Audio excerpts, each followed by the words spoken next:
Hey everyone, this is Dr. Drizzle and welcome to the National Parks Expedition Challenge.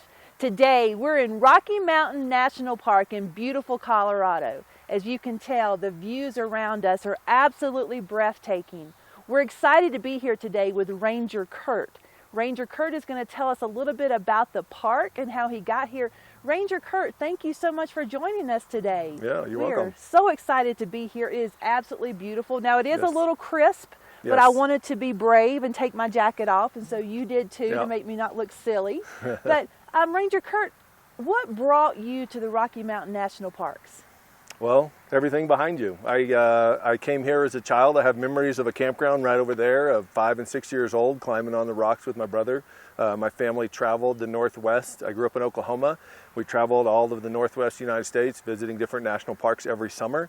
And I just kind of fell in love with the wild and the animals and the remoteness of it. And it was just a passion I wanted to chase. I can understand why you would fall in love with it.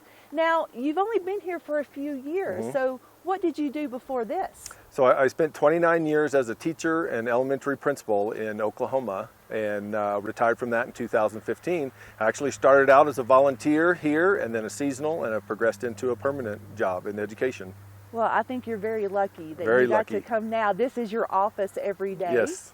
What do you do for the national parks? Well, during the school year, we're focused on school groups, school field trips. So we have a curriculum-based program that matches the Colorado state standards, and our coordinator, Katie, works with the teachers as to what standards they want to address when they come here. So we plan field trips that are catered to each individual, K through 12. Each individual teacher kind of comes up with what they want, and then we lead them in the field experience part of it here too.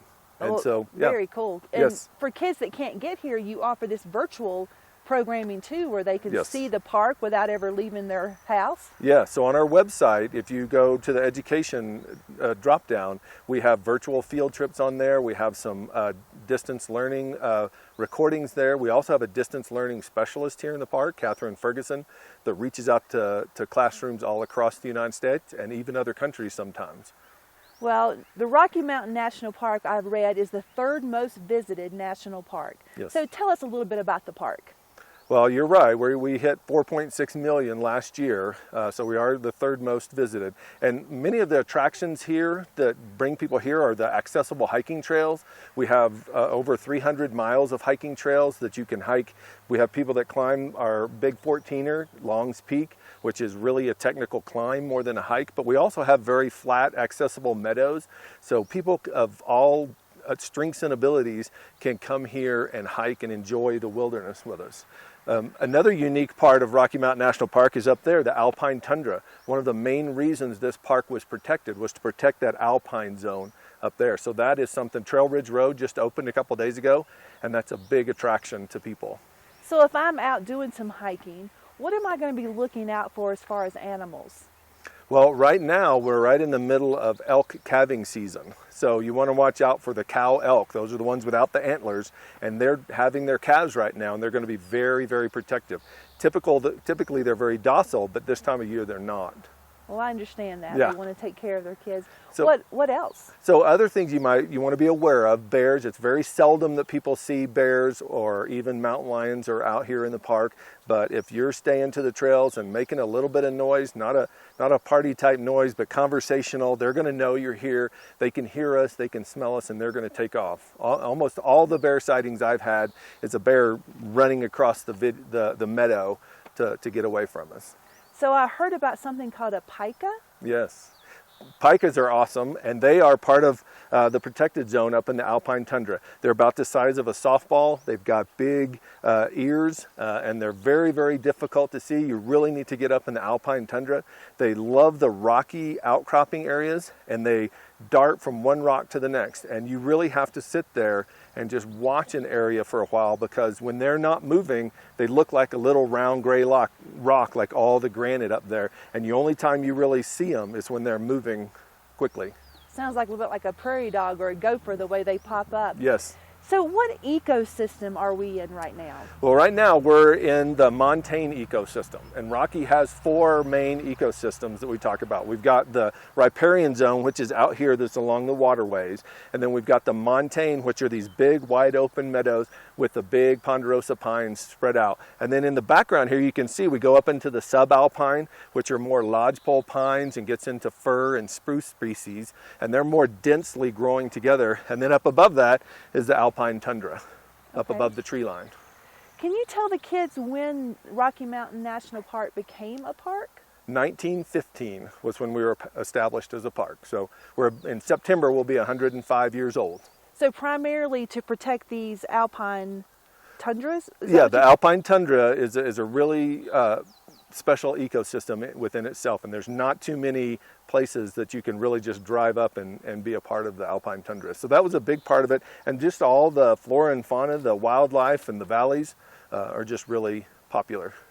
What's your favorite thing here? I know that's putting you on the spot because there's a lot of cool things here. Well, when I came here and when I brought my daughters here, we wanted to see animals. We want the wilderness, and 94% of this park is considered and protected wilderness, and that's what I liked, was the accessible wilderness, that we could get here even when my daughters were little. We could get into the wilderness, we could see animals and watch them in their native habitat, and I like the merging of the humans into the wilderness areas. Very cool. Well, we would like for you to tell the kids what they could do if they have an interest in this natural resource area, being a park ranger or something in that area. So can you look at the camera and tell them what they should do? Yeah, so stay in school. You know, you want to explore your passions. And one of the coolest things about the national park system and all the natural historic areas, there's so much diversity and possibilities. We have scientists that work in the park. Our park has 6 different divisions. I'm considered a teacher in the park, and that's what I'm trained to be. But we've got geologists, biologists, we've got museum curators, we've got law enforcement, we've got maintenance guys that take care of these historic buildings. So find your passion and become skilled and experienced at it.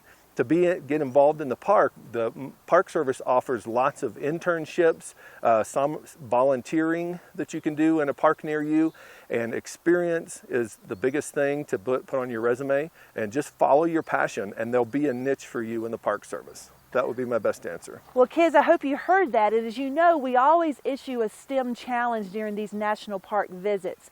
So this one is going to be a little unique. We know that we want people to experience the Rocky Mountain National Park for years to come. We know that we talk about a leave no trace ethic when we come here.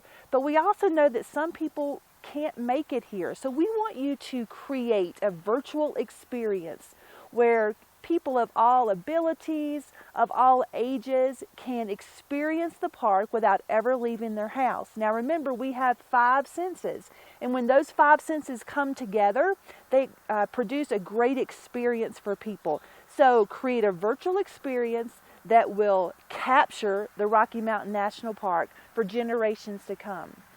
Ranger Curt, thank you so much for meeting us out here today. I can't wait to share this with our students, but also kids, get here. If you can get to a national park, we want you to come. It's a great place to be. And teachers, I'm going to tell you, as a teacher myself, as a science director, as a curriculum specialist, and now traveling around the country, you can teach everything through the national parks. So find that national park that you really love and start tying your curriculum to them. Make sure when you do your STEM challenge that you reach out on social media and tag me at @Daisha92 and also hashtag NatParkChallenge. Again, Ranger Curt, thank you for being here. Thank you. This is Dr. Drizzle out.